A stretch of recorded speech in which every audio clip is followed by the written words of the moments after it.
The Magic had a lot of reasons to celebrate Saturday, but one reason to be concerned, and those concerns were warranted. Moe Wagner out for the year today on Locked On Magic.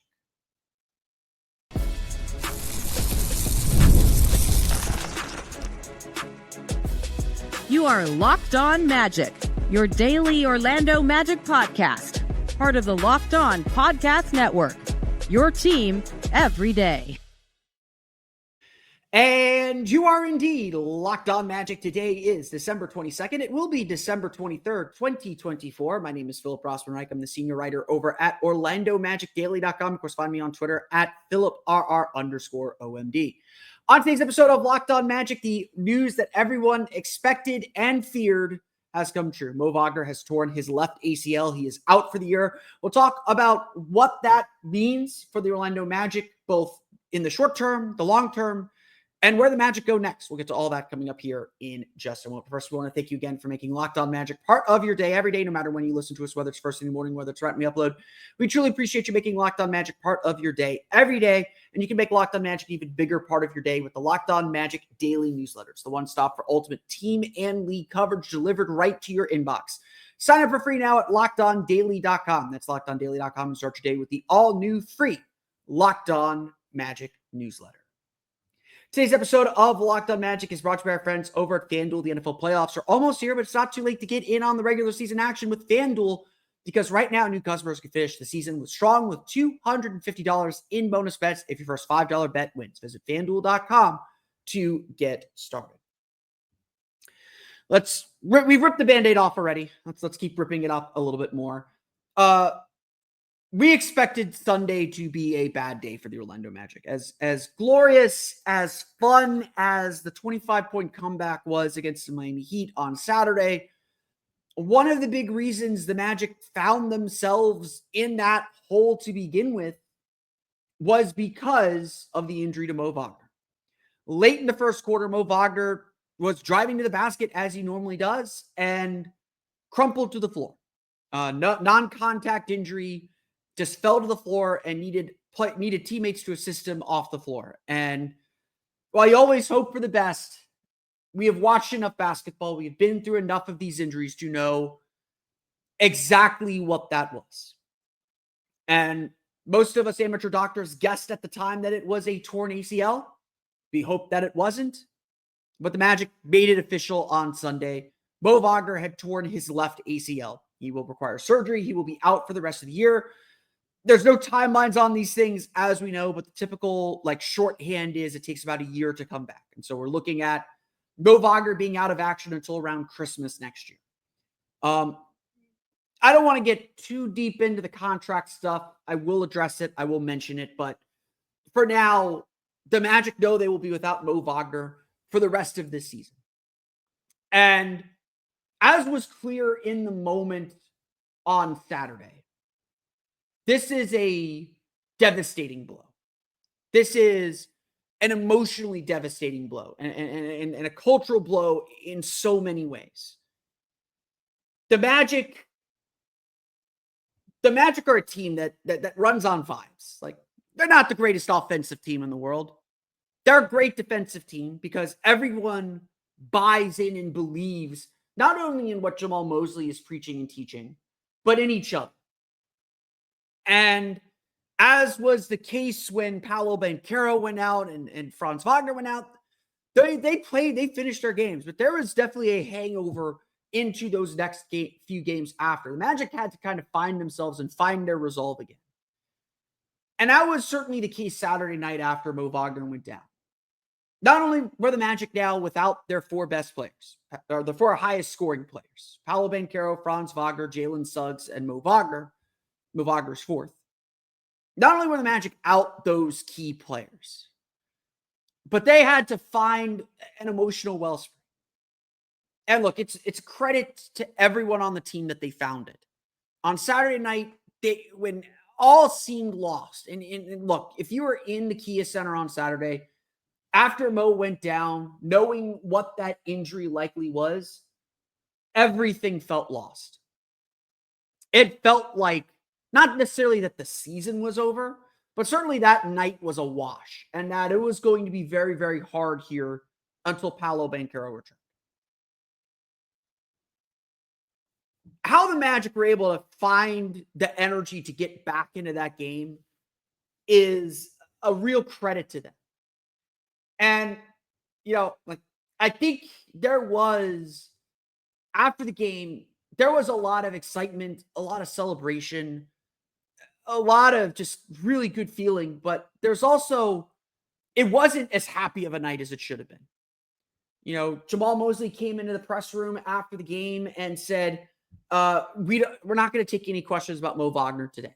It's going to bring up too many emotions. It's going to bring up too many things. We want to celebrate what we did. They want to compartmentalize, what was essentially a traumatic event. It's hard to watch a brother go down with an injury. It's hard to witness a major injury like that when you're an athlete and you have to go back out there and play the same way when, that could easily happen to you at any moment.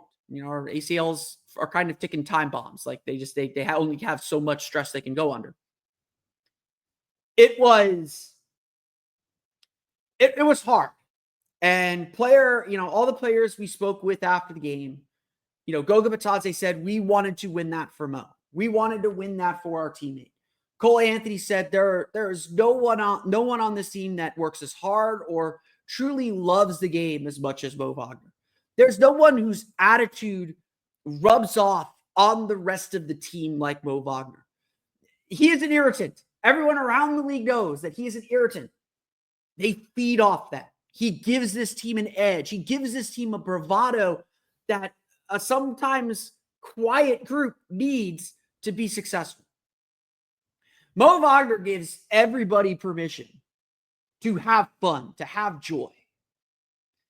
And as much as replacing what has been a career season for Moe Wagner, as much as replacing that is going to be a challenge. And look, Moe Wagner is averaging a career high 12.9 points per game, 4.9 rebounds per game. He actually had more blocks this year than charges, had 5 charges.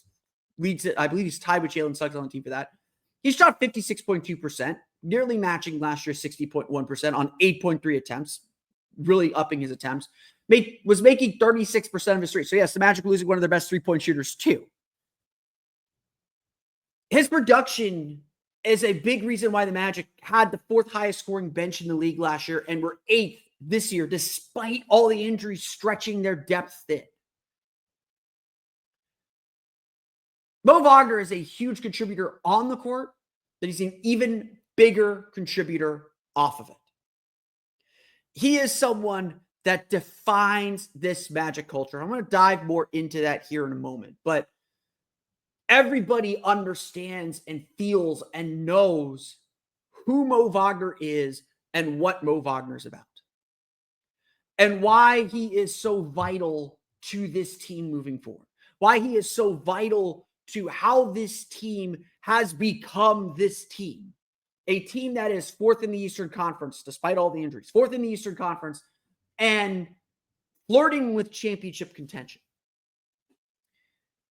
It is terrible.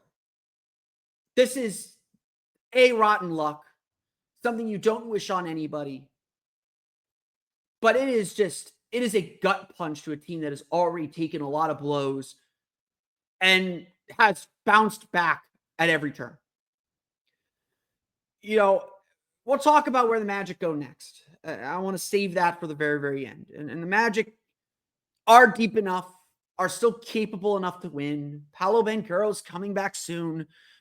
The injury will hurt, but the Magic will move on. They'll find a way. They've rolled with the punches all year. But this one stinks.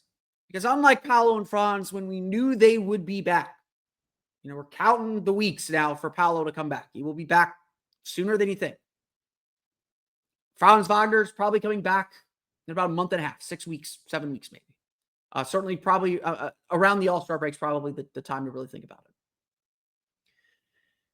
it.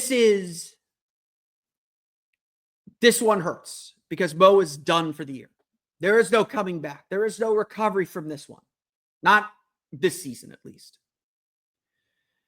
And the Magic will have to find a way to bring what Moe Wagner brings, which is not an easy thing to do. And it's that point that I want to draw a little bit more out of, because something I've been obsessed with is the Magic way, the Magic culture.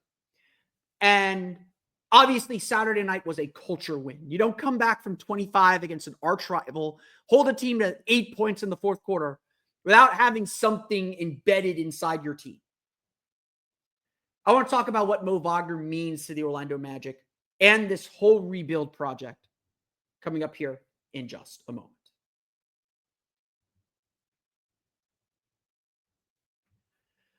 But first, today's episode of Locked On Magic is brought to you by our friends over at Skylight Frames. Do you struggle to find the perfect gift during the holidays? Maybe gift giving isn't your love language. You overthink it and wind up with something disappointing or nothing at all, or even worse, a gift card. Are you buying for someone who has everything or just seems unpleasable? Are you tired of wasting money on useless clutter that no one really needs? Well, we've got the perfect gift for you. Skylight Frame is the touchscreen digital photo frame your whole family will love. Upload thousands of photos with your phone and watch them appear in seconds to show them off or whatever. With seamless sharing, you can invite friends and family to easily share photos via the free Skylight mobile app or email, so your photos are always refreshing. There's no account or subscription required. It's better than sharing on social media. It's a great private way to share photos without posting it to the world or having to print and store hard copies. It's kind of the best of both worlds, actually. And they're a top-rated brand with over 1 million happy customers, thousands of five-star reviews, and available in more than 30 countries. Recommended by the Today Show, Forbes, New York Mag, and more. And now it's a special limited time offer for our listeners. Get $20 off your purchase of a Skylight Frame when you go to skylightframe.com/NBA. That's Skylight, SkylightFrame.com/NBA. Get $20 off your purchase now at skylightframe.com/NBA.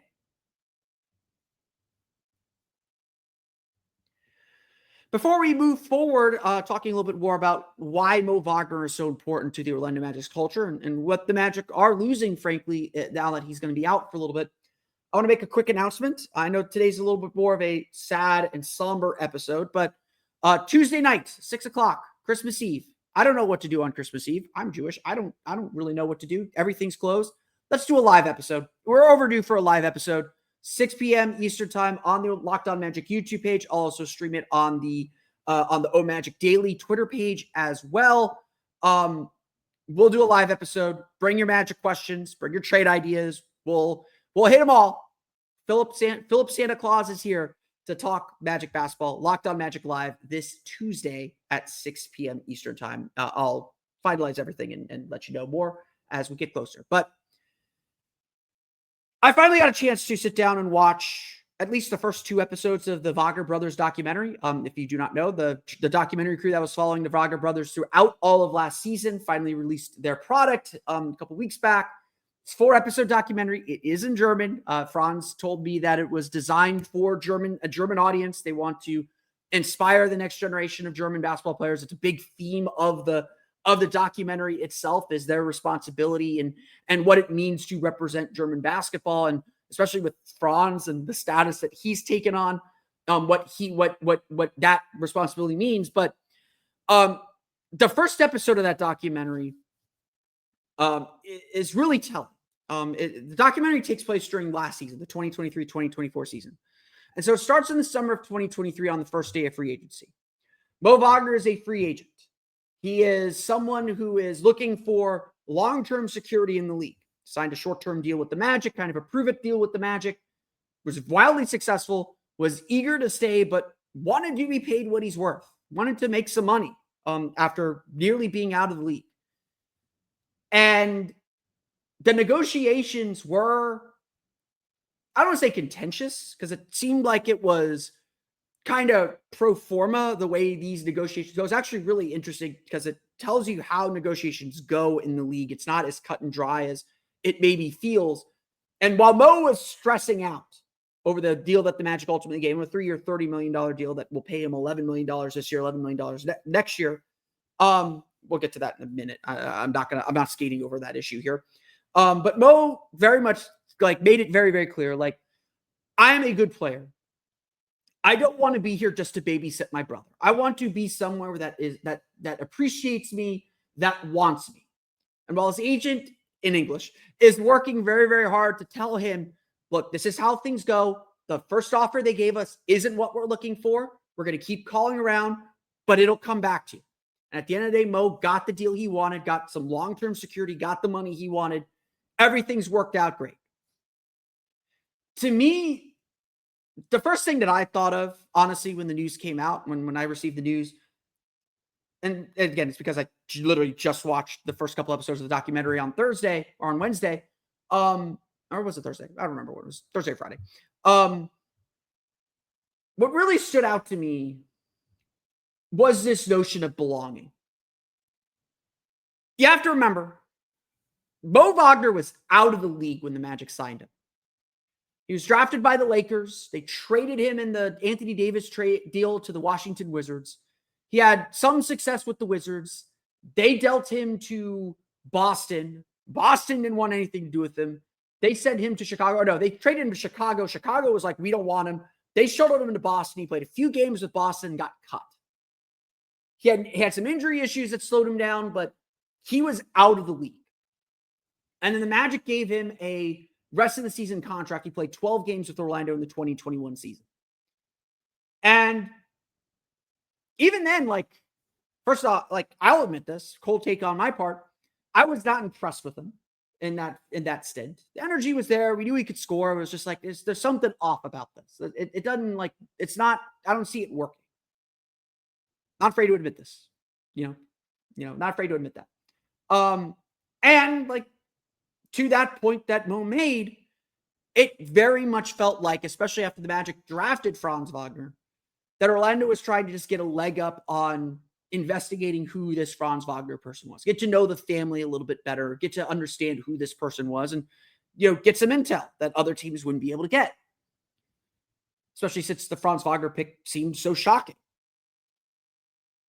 The Magic kept Moe Wagner.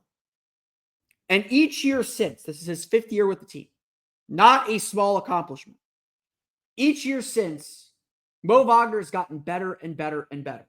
He has proven himself more and more indispensable. He has proven himself to be someone who has embraced not only everything about the team and its culture, but everything about Orlando.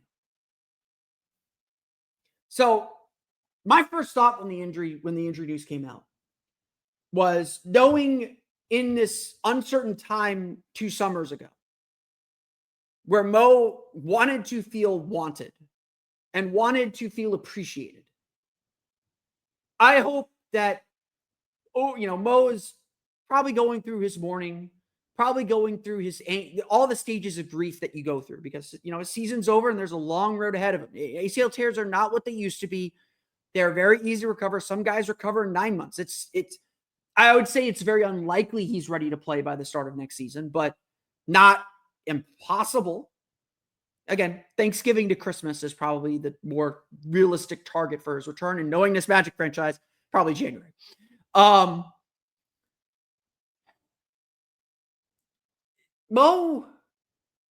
I hope Mo, though, when he gets to that morning, sees the outpouring of support and love from his teammates, obviously, but from fans too. Everyone has seen how much he has worked to get to this point, how much he has improved on his many shortcomings to become this invaluable player, how he's become this veteran on the team. I know as a member of the media, when I need an insightful quote that is looking at the big picture, that's not going to be too high, too low, but still say something profound, Mo is the guy I talk to. After the Magic lost to the Bucks, and Mo wasn't in a great mood, so I apologize, Mo, for bugging you. I wanted his take. I want to know what he thought. I wanted to know how he viewed this thing. He's as competitive as his brother is super competitive. I don't want to say he's as competitive as his brother, but he's in the area code of how competitive his brother is. That loss stung. He still had a great perspective on what it means for the team and how this team was going to use it to grow, to get better. At the same time, though, he still has that lighter side to him.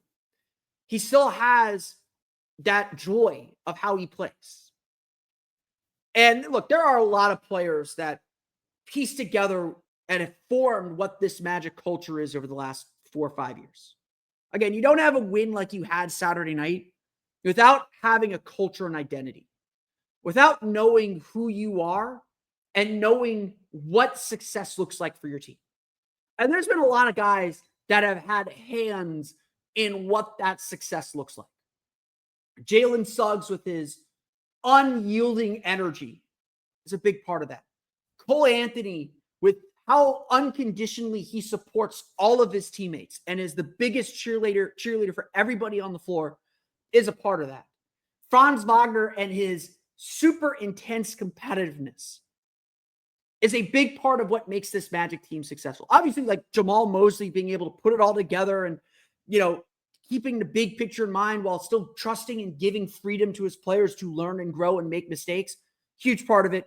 Jamal Mosley should be up for Coach of the Year again. Like, it's insane what the Magic have done over the first 30 games of the season.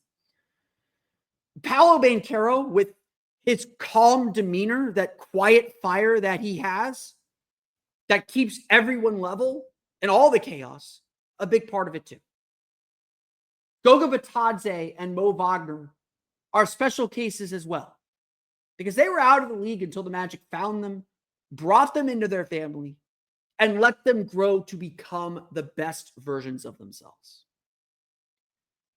This is who the Magic are, and Moe Wagner and the way that he has grown, the way he has developed, is Magic basketball to me. It is what makes this team and this culture, whatever you want to call it. I know some people, and certainly Jeff Weltman, hates the word culture. But Moe Wagner is for the culture. He is someone who took this opportunity and made the most of it, became an indispensable part of this team, became a player that, sets trends within the team and gives them that edge, that competitive fire to win. And he's gotten better every single year in Orlando. Every single year. You may still hate his defense, and his defense is still a work in progress, but he's gotten a lot better. He's put in the work. He's embodied what this Magic team needs from him and delivered. And when the Cleveland fans needed someone to hate, Moe Wagner said, point all the hate at me. Everyone else operate. I can take it. He can take it. He does not mind people booing him. He does not mind it one bit. That could be something to look at in the playoffs that the Magic are missing as well. Moe Wagner means so much to the Orlando Magic. He means so much to how this team has developed and how this culture has developed. And as much as the Magic can miss what he produces on the floor, this is something they will miss as well. Something that is so difficult and tricky to define, but so vital to who this team can be. But the Magic have to move forward. So where do they go next? And what are the long-term implications of this injury? We'll get to that coming up here in just a moment. But first, today's episode of Locked On Magic is brought to you by our friends over at Built Rewards. If you're a renter, listen up. This is a total game changer. Thanks to Built, you can now earn points on rent payments just like you do with groceries or travel. Paying rent now comes with serious perks, and it's completely free to join. Earn valuable Built points on your rent and everyday spending at no extra cost. Redeem points towards flights, hotel stays, and even future rent payments with more than 500 airlines and 700,000 hotels in their program. The possibilities are endless. Access unique experiences that are exclusive to Built members. I love using points for travel. It helps, especially when I'm traveling for games, and Built makes it so easy to turn rent into rewards. If you're already paying rent, why not make it work for you? Start earning points on rent you're already paying by going to joinbuilt.com/LockedOnNBA. That's joinbuilt.com/LockedOnNBA. Make sure to use our link so they know we sent you. Don't wait. Start earning rewards today. Today's episode of Locked On Magic is also brought to you by our friends over at FanDuel. The NFL playoffs are almost here, but it's not too late to get in on the regular season action with FanDuel, America's #1 sportsbook. Because right now, new customers can finish the season strong with $250 in bonus bets if your first $5 bet wins. FanDuel has so many ways for you to pick up a W. You can get ready for Monday's big game against the Boston Celtics. If you think the Magic are going to pull off another miracle, well, FanDuel will give you a lot of points. Magic are +8 against the Celtics, over-under of 217.5. The Magic actually still very much alive to win the Southeast Division, -270, heavy favorites over those dastardly Miami Heat. We'll see them again on Thursday. Not only can you bet on who will win the game, but FanDuel also has bets for which players will score a touchdown, how many points each team will score, and so much more. Just visit FanDuel.com to join today. That's FanDuel.com for your chance at $250 in bonus bets. Make every moment more with FanDuel, an official sportsbook partner of the NFL.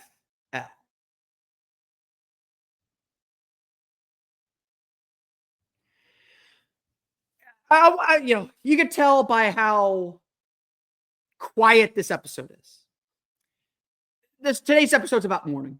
Like, today's episode is about what the Magic lose, just digesting the news. Like, I'm recording this at 5:45 in the afternoon here. It's been about 2-3 hours since the news broke. Today is about digesting what we knew was coming, but still stings nonetheless. Unfortunately, the Magic do have to move forward. There's a game on Monday against the Boston Celtics. Not an easy game by any stretch of the imagination. And the Magic now have to answer and fill a very big hole in their roster.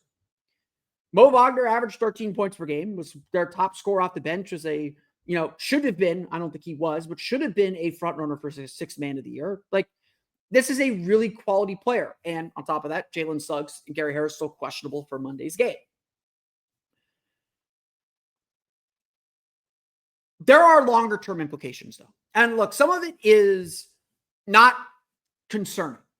Eventually within the next 10 days, 14 days, 21 days, very, very soon, Paolo Banchero is going to be back in the lineup.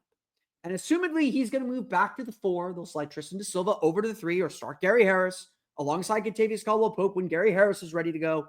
And that'll move one of Goga Bitadze or Wendell Carter to the bench. And the Magic go back to having 2 quality starting caliber bigs to anchor their lineups. They could they'll play Jonathan Isaac at the 5. They're going to get creative. They're going to be able to kind of piece this thing together. They don't need to make a trade. Some of the group chats that I've been in, some of the people I've talked to have all said, well, Magic should go get Nikola Vucevic back. Should go get Jonas Valanciunas back. Should go make an aggressive move for a center. Let's make this clear. Yes, Moe Wagner is out and out into next season. So the Magic have to be very careful about what they do at the center position now. We were probably all pitching Wendell Carter trade ideas for the offseason. Magic can't do that anymore. Unless they're getting a center back in return, because they need a center. They need 2 backup centers. They need 2 quality centers to kind of help fill that gap.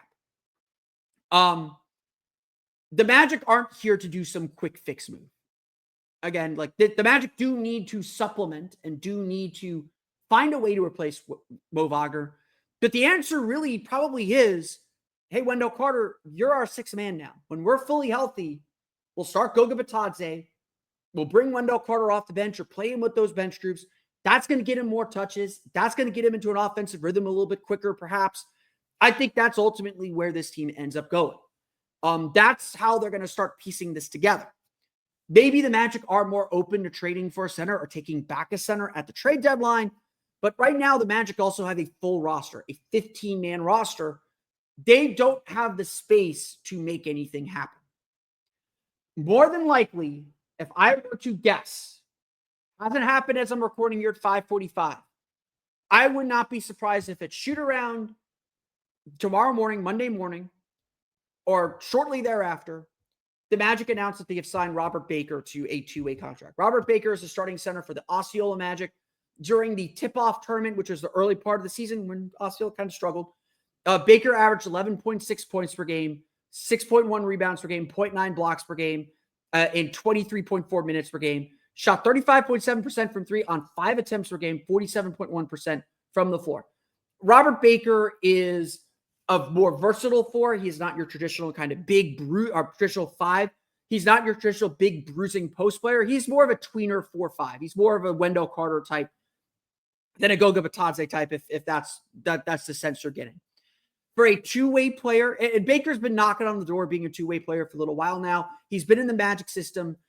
For a team that wants to kind of hit the ground running or doesn't want to spend too much time integrating a new player, and frankly is still unsure if they'll need him, this is a good kind of e-bug, this emergency backup goalie. This is kind of a good backstop to have to help you in the interim, in the short term. Because again, whether Jonathan Isaac can play the 5 long term, I think that's a good fit for him now. I'm coming around on it on that front.